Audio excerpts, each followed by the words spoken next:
Thank you for tuning in to Hacks and Hobbies with your host, Junaid. In Season 2 of Hacks and Hobbies, we're visited by our amazing guests coming from all walks of life who want to learn their story, their struggles, and their journey on how they got to where they are today. So stick around.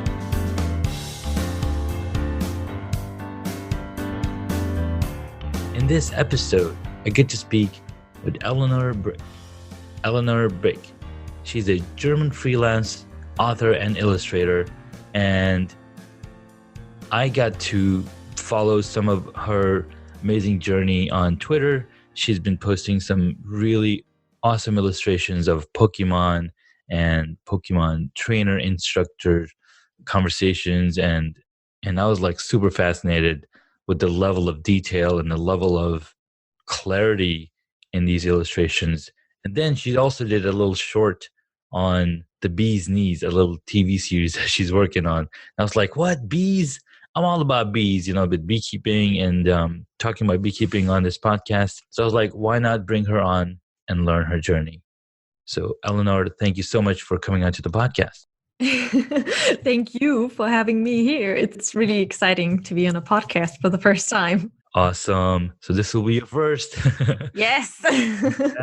So what's really fascinating to me is, as a hobbyist myself and a user experience designer myself, so being in design and designing user interfaces and experiences, I never had the opportunity to really dig in to drawing and illustrations.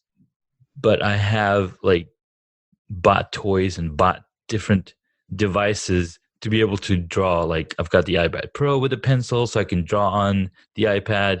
But again, it all comes down to having the time and having that imagination to be able to get that down and, working through all the different issues. Being ADD and ADHD, it's been kind of troubling for me to really get into it. But I see that you've done an amazing job. So tell me a little bit about your story. Tell us, how you got into this and what fascinates you. Well, yeah, that's going to be a very long story. No problem. We've got time.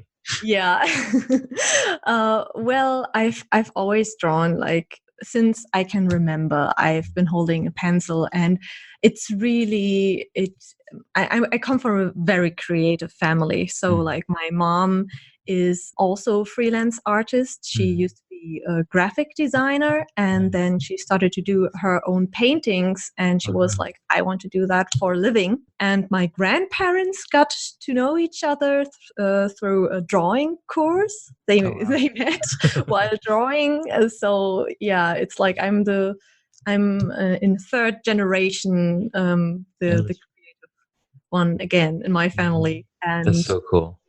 Yeah, it's really great because you have this support already from the family. Really helped me a lot throughout the years to grow and to know that I'm going to be okay, because I also have a very supportive dad who doesn't really understand my work all the time, but he's very proud of what I'm doing anyway. So that's really great. And yeah, well, I think I was 15 when I discovered what I really wanted to do for a living, that it definitely was going to be art. And this actually started with an exhibition of the animation studio Pixar. You might be familiar with it. Yes. Mm-hmm. Oh, yes. They had, I think, 25th anniversary exhibition, and they went around the world. And this exhibition also was in Hamburg, which was really nice. So we got to go there, and I just entered the room and I saw all of these amazing drawings and all of this concept art and the sculptures they did of the characters and step-by-step animation. And I honestly started to cry because I felt so at home.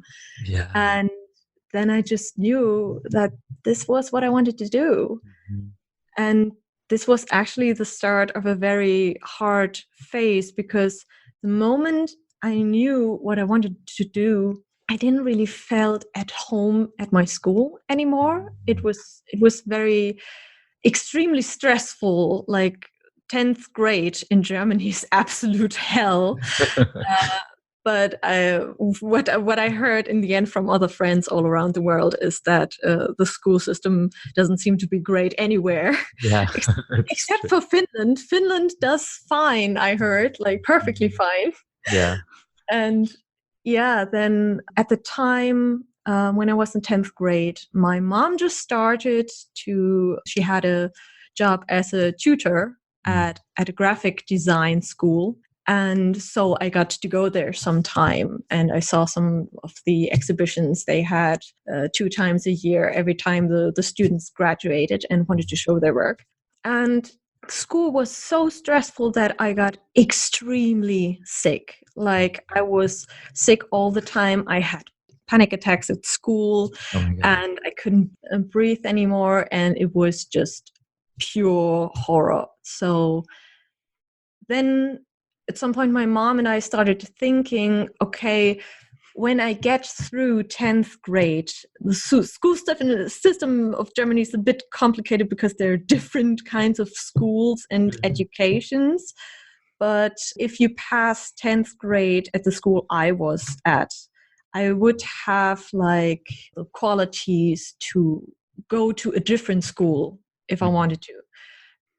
So I had two very amazing teachers who taught my class, who really supported me and were like, why don't you just go to this graphic design school that your mom's working on? Like, you might be very young, but I Yeah. don't know, maybe you can talk to the principal, and maybe if you're good enough and if you get along with the older students, maybe it's going to work out. Hmm. So that's what we did after my dad was extremely scared that Yeah. I wasn't going to make it and that I would be completely lost if I didn't finish school all the way through 12th grade Hmm. like everybody else did.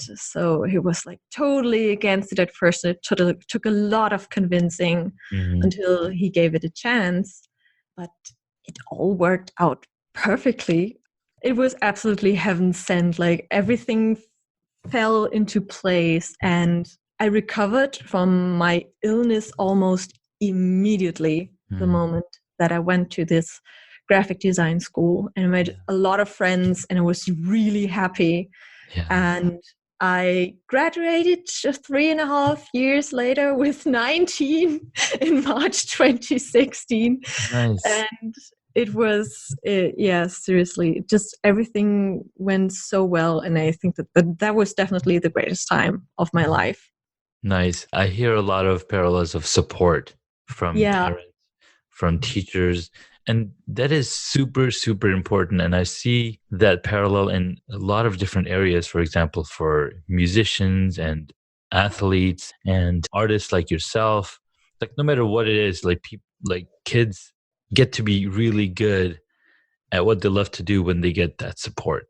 Yes, it's so crucial. Like it's funny. Like I could also see in the family what happens if you don't get that support. Because my dad, for example, he's a very closed person. Mhm. He's not very emotional, even though everybody who knows him, he Mhm. won't notice it.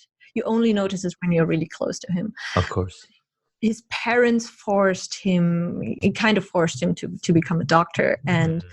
I'm pretty sure that if he didn't get forced to do it, that Mhm. he would have gone into architecture, because Mhm. that's just, I notice every single time when we go on a trip together to a city or just do anything together, that architecture is just something he talks all the time. It makes him super happy. And sometimes I wonder what would have been if he would have pursued that career and Yeah. went into that. But on the other side, it's him being a doctor. He's totally fine with it. He's okay Mhm. with it, but it caused a lot of problems at Yeah. first. Yeah, I think so. When you mentioned that, your father was forced into going into medical school, becoming a doctor. So even though he had to sacrifice his dreams, he was able to provide the shelter and the affordances for you and your mom to go into their passions and their Yeah. and build upon their dreams. Yes. So it always takes a sacrifice of one person to see. I mean, and that's what, you know, the first generation immigrants, for example, in the United States, you know, they have to go through those same struggles. So Yeah. I work Mm. super hard so then my kids don't have to. So Yeah. they have the choice of going into the areas that they absolutely love to do. So Yes. that's really amazing. Mm. No, I'm very grateful for my family. Like I don't know where I'd be right now without them. I'm really happy to have them. Yeah, that's And awesome. yeah, and well, the project that I graduated with Mhm. back then in 2016, that was like a first draft of the first book I then published a year later. In German, we call it Die geheime Welt der Gartendrachen, and English translation would be The Secret World of Garden Dragons, Mhm. which is, yeah, you might have seen a few posts with some strange looking dragons and a couple of Mhm. bees. Mhm. Because back when I studied, Yeah. and I still had the question in mind, okay, so what am I going to do with my graduation project? Because Yeah. we had like total freedom of Mhm. what we could choose. It was all about the graphic design and how we could present ourselves like as a business or like a Mhm. creative project, like a little studio Yeah. or a book. So Mhm. I was like, okay, I would definitely love to do a book. And then I Yeah. was like, okay, what's that book going to be about? Yeah. Uh, then when I was on, like, I think a few weeks before my mom and I went on vacation, Mhm. I noticed how incredibly scarce the insects in our garden had gotten. Mhm. Like, we heard a lot about the decline of insects and bees, Yes. and we live more on the countryside of our city. Like, we're still very connected to the city of Hamburg, but we're like on the outer ring. Mhm. The outer ring. So Okay. we have a lot of fields and meadows and riding stables and farmers here. So like I'm very close to the wildlife here in nature. Yeah. And our neighbor, for example, is a beekeeper as well. So Mhm. we're very close connected to nature. And then when you go outside and you see on your own doorstep how the insects that flew around like 5 years ago in masses everywhere in the garden Yeah. have all disappeared. That Mhm. was so scary and Yeah. absolutely terrifying to me that it was clear to me. So I wanted to do something. I really wanted to do something against that. And then when we went on vacation, I, as usually, had my sketchbook with me and I went outside and there was this bush of honeysuckle. Mhm. And I don't know if you ever saw the flowers of honeysuckle, but they're very long and they look very unique. And Mhm. I was like, oh, maybe I can sketch that. Maybe I'm going to draw that. So I Mhm. took one of those flowers and I turned it around a bit. And I was like, Yeah. it kind of looks a bit like a dragon's head. Yeah. Mhm. Then it was like, oh my gosh. Yeah. And just everything in my head started to spin. And I started to get so many ideas of like, that's what I can do. I can make a book about tiny dragons who Yeah. camouflage themselves Mhm. as flowers. And through these tiny garden dragons, I could make a book about the importance of bees and that these Yeah. dragons are like the sworn protectors Mhm. of bees because they depend on the pollination of their flowers Yeah. through bees. So that's how the book concept started. And That's that really was cool. my graduation project. Mhm. And a year later, after I worked on my portfolio, because I was actually planning to go on an internship, but that Mhm. never happened in the end. Yeah. But I did find a publisher very quickly when I started to focus on my graduation project again. Yeah. And well, now I'm a freelance illustrator and author, and we just published another pocket book about the garden dragons, and I'm pretty sure this is just going to continue because I have a lot of ideas on how to expand on that concept, and especially I want to focus on wild bees more in the future. Yeah.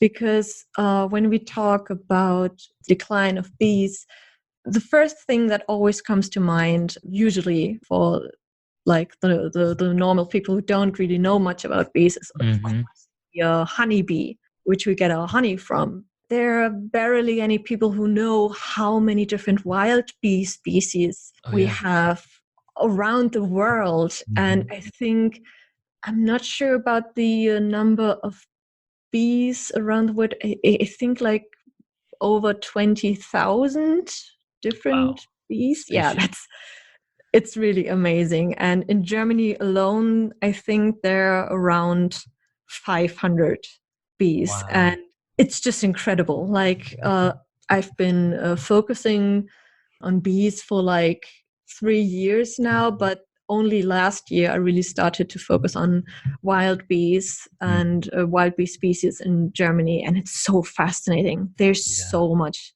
to learn, and especially how specific these bees are in what they eat, which flowers they pollinate, and how extremely fragile they are because how specified they are. So they need very specific flowers to even live. Absolutely. And it's really amazing. You're mentioning how many different wild bees there are. And whenever I talk about honeybees in the United States, and I tell them, honeybees are not native to the United States. They come from Europe. The native bees that are in trouble, whenever anybody says, the bees are in trouble, they're talking about those native bees. And these native bees can be carpenter bees, mason bees, bumblebees. Yeah.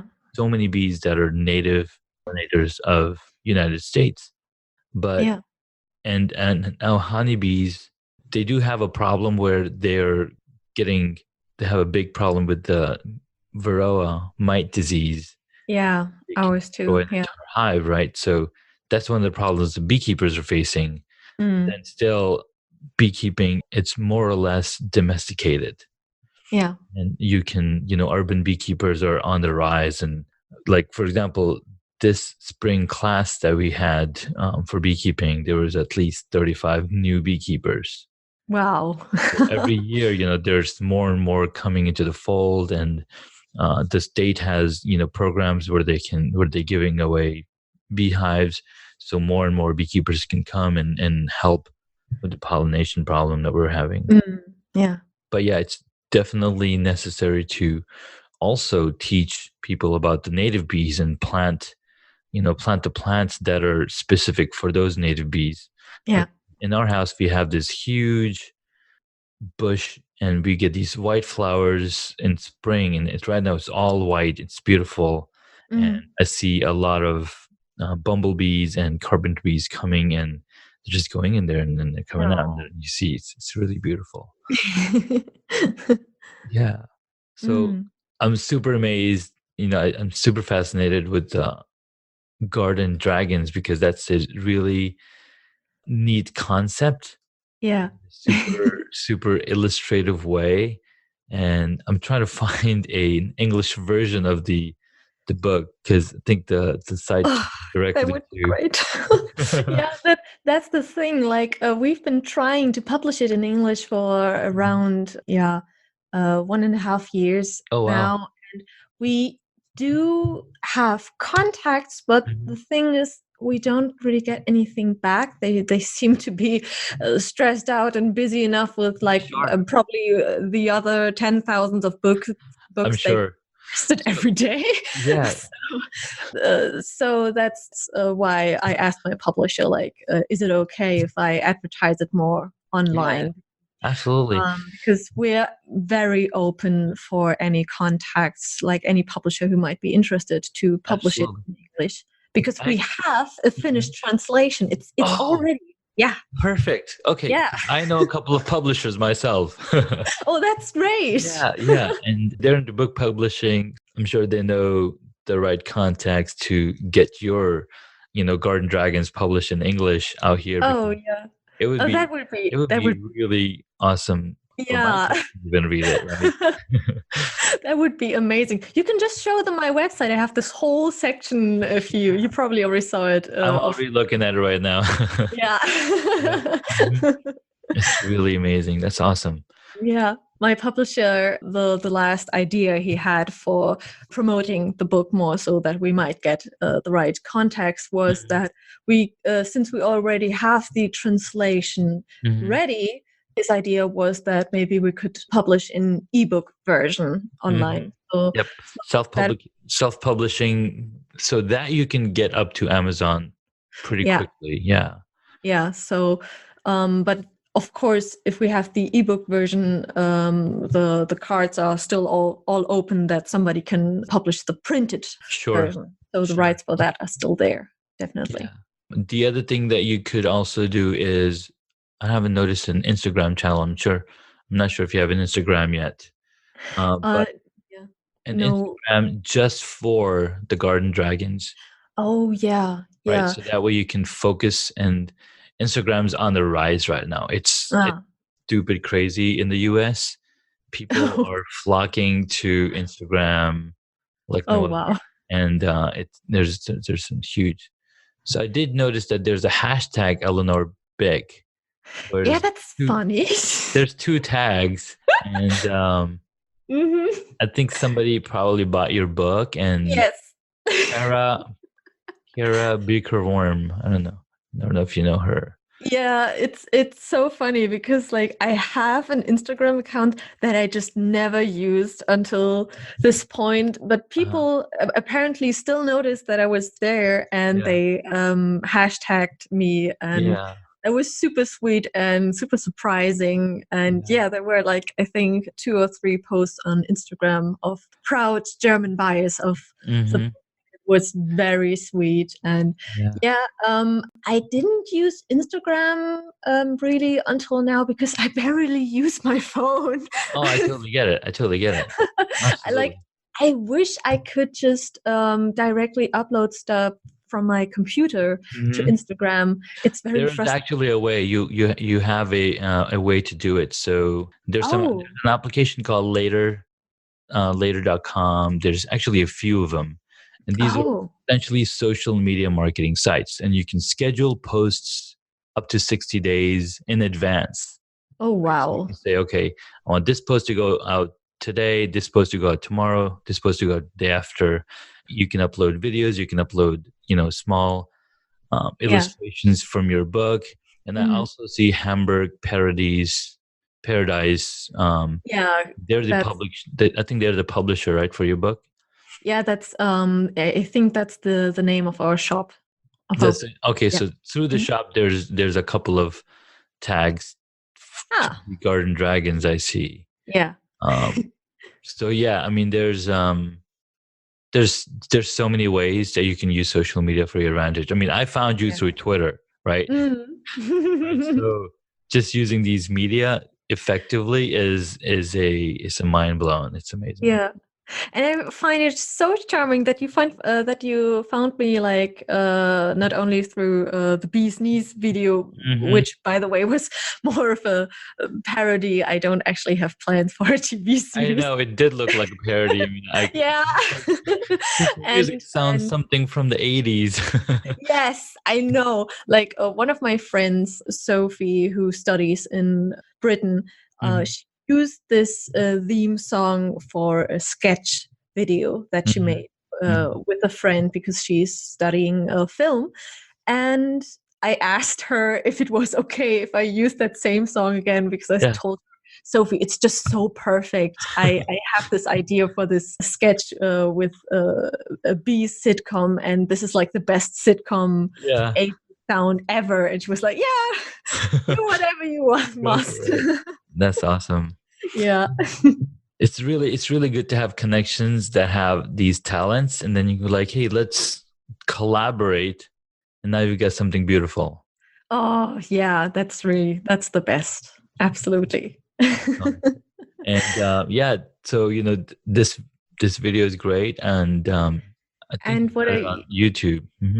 yeah, and what I wanted to say, not only that you found me through this video, but that you like my little Pokemon comics so much. That's really sweet, and I'm so happy about that. Yeah, That's so I have three kids. I have a 9-year-old, a 4-year-old, and a 1-year-old, right? So the 9-year-old, he's been crazy about Pokemon for the yeah. past 4 years, and talks about Pokemon. Like now he's into Beyblades and whatnot.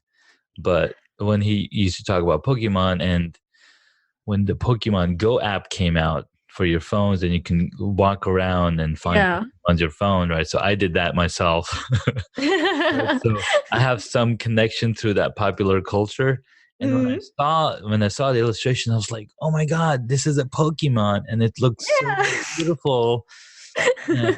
Anything unlike the animated or the manga drawings. Mm. So yeah, that was fascinating, and I was like, "All right, there's like multiple connections between you and I." It's like, "Oh, we gotta have this talk." Oh yeah. Yeah. Yeah, when I saw your bio, it was an instant plus also for me, not only that you were a beekeeper, but Yeah. that already you also really love photography, because that's Hmm. actually another hobby of mine. Like Nice. whenever the sun is shining outside and we have perfect weather, I just love to go outside with my camera and Yeah. go on a walk to find new inspiration for my Hmm. work. And Hmm. I love to take pictures of flowers and insects, or like Yeah. if the lighting is just perfect and you have a beautiful landscape in front of you, it's just so much fun. Yeah. No, that's really cool. Mm. Um, this was very exciting talking with you and looking at your journey. And even though it was, you've just started, you Yeah. already got, I mean, I could see like you doing some really great work in the future. So Thank you you so keep much. on that path. Absolutely. Yeah. And like one of the questions that I ask my guests is like, what is one hobby that you wish you got into? And you're already in that hobby. You Yeah. mentioned your passion and your reality. So Yes, we could that's totally skip true. that one. Mm. That's very true. Yeah, and I'm very excited to see what this year is going to bring for me, because Mhm. there's so much I want to do. And like next year, we're going to publish another book, and that's going to be my first novel, my actual first adventure story with Nice. the dragons. I'm really looking forward to that. Oh my God. And otherwise, I'm currently spending a lot of time filming wild Mhm. bees. I'm Mhm. thinking about maybe doing like a video for YouTube, a bit like a documentary, or Mhm. more like a video talking about wild bees with Mhm. a bit of humor sprinkled in to Yeah. teach people about what we can do. And otherwise, yeah, I'm gonna continue my comics, because I just love storytelling in every Yeah. form, and it Oh, really brings me a lot of joy. that's really cool. And so what was really fascinating about what you told me about doing a documentary on the wild bees. Yeah. Well, we had the opportunity to do a short documentary on beekeeping and beekeepers Oh, themselves. nice. We talk a lot about bees, but what Hmm. about the beekeepers who spend so much time in making sure the survival of bees and the affordances that they have to go through to provide homes and sustenance for bees to survive. So Yeah. we did a little short documentary last month, and if you get a chance, check it out on my YouTube channel. Oh, that's really nice. That's fun.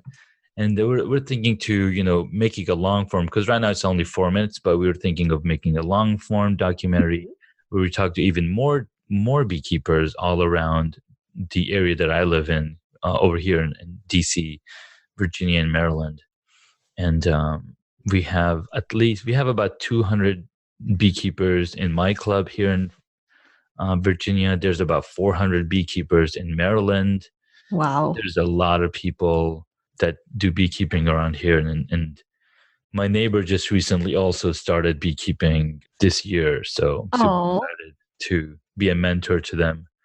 Yeah. oh, that's so sweet. Oh, I'm really looking forward to that little documentary you guys are Oh, doing. thank you, thank you. Yeah. Cool. Well, I'm really super, what's the word, fascinated and super thankful that you decided to come on and have a chat, and Yeah. forward to the garden dragons in English, Yes. uh, and your shorts, and so some question that I like to ask Yeah.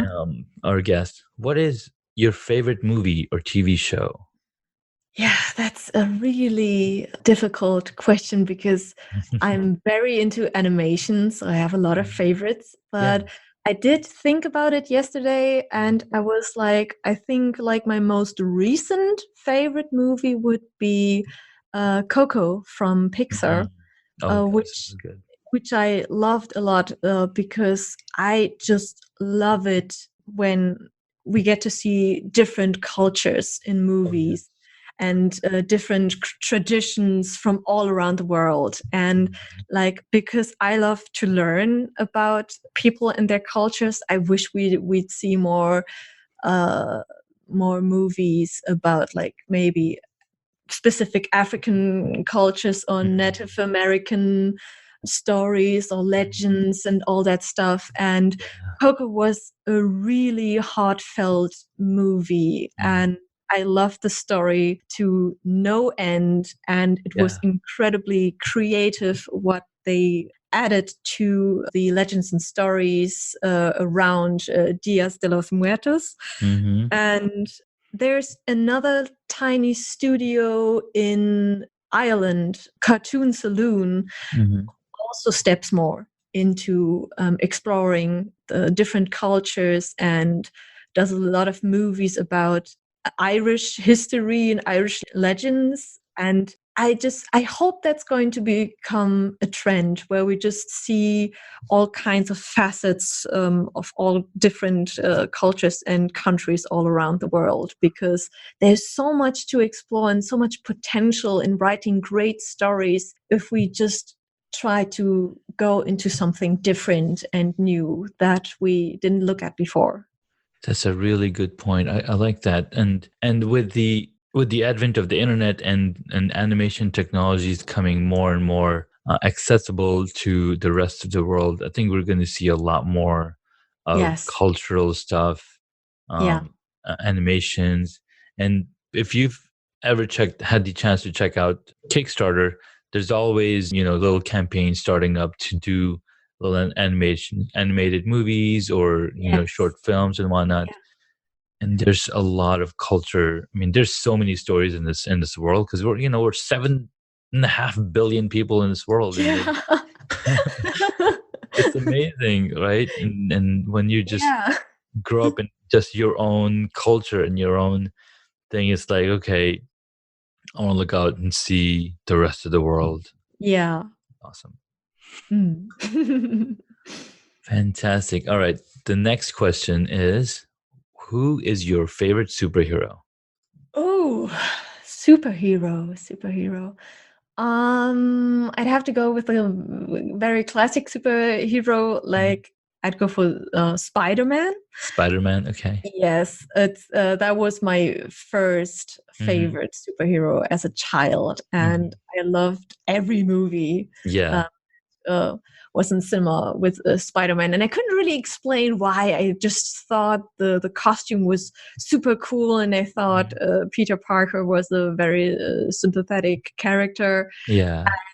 Um, with the Marvel movies, like superhero movies have Hmm. really gone in fashion like for years now. I Yeah. don't know when it all started. And I watched a couple of those, but it has gotten so there are so many of those superhero movies at this point Yes. that I can't keep up. I think the last one I saw was Ant-Man, and then Mhm.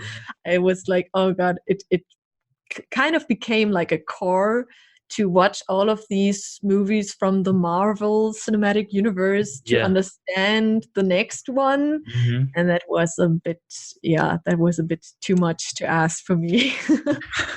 Well, there's a total of 24 movies in the Marvel Cinematic Universe for the first three phases, which started with Iron Man in 2008, Yes, that one I watched. Yeah. right? And it was the first one is one of my favorite movies, mainly because you see his struggle, you see how he uses his mind to put Yeah.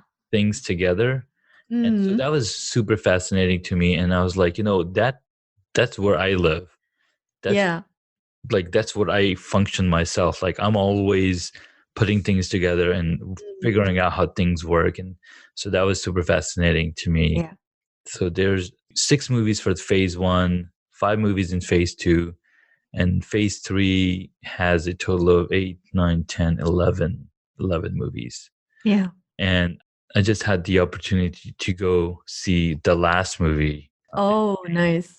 and wow, is all I can say. Was it as good as everyone hoped for? Oh yeah, I hope. absolutely. Oh, that's great. They saved the best for last. Oh, that's awesome. Yeah. Yeah, I saw the reactions of a couple of friends, Mhm. and I spoiled myself a little bit because Sure. I wasn't sure if I ever was going to watch any of those movies. But now that I know a bit of context Yeah. to the last one, I'm actually reconsidering to watching all of the rest of the Yeah. movies because Yeah. I was like, okay, no, this sounds pretty good. I want to watch and experience that now with Yeah. everybody else. So what had also happened is we had a kind of a spoiler with Spider-Man Away from Home Oh. trailer also. Hmm. Is there so and that came out about a couple months ago where we have a trailer of a Spider-Man movie that's that came after the Avengers Endgame. And it kind of gave away the ending of the Endgame that okay, Spider-Man, right? Oh, okay. So that's been out in the open on and if you don't follow Marvel, you probably didn't see the trailer for the Spider-Man Away from Home, No, Far From no, Home I or didn't see. whatever. Yeah. So so overall it was a nicely done movie, and couldn't have asked for a better one at all. That's And great. I kept I was like, I'm not gonna listen to any commentary whatsoever. I'm just gonna wait and see the movie for myself and make my Yeah. conclusions. But yeah, it was super fascinating. All right, last question: if you were a board game, what would it be? If I were a board game, Hmm. hmm, now that's an interesting question. I think I don't really have a specific answer because Hmm. as a child, I actually tried to come up with the board game Oh, nice. myself. And of course, it was nature themed because Yeah. what else? And I had a couple of cards glued together. It Hmm. was like a quiz game where you had dices. You on some specific fields, you'd have to get a card and answer a question. So it was like a quiz about nature, Hmm. and the one with the most points, like those who could answer the most questions, Yeah. they would move forward much quicker. So like Nice. whoever knew more would and could answer the most questions would Yeah. probably in the end. I never finished the concept, but Sure. that was my I, idea. I think now you can because now you have the book to back it up, right? You have That's the book, true. and you It's can still, yeah. make that connection because I was talking to somebody else and they were like, I've they've been writing like different books, and I was like, you could totally convert that into a board game because just like there's so many books published every month, there's a lot of board games that are also published every month. That's true. Yeah. Yeah. So it could totally relate and connect with your Garden Dragons. Yeah. A little bee quiz Yeah, a and little bee quiz in there. about the plants the dragons live in or something Yes. like And that. Yeah. you can have a storytelling going in there as well, right? Because a lot of these board games have storytelling. Oh, And that's true. mhm, mhm. Yeah, I never thought about the storytelling aspects in Yeah, board games. Yeah, that's right. because there's a board game that I recently got. It was I can't remember.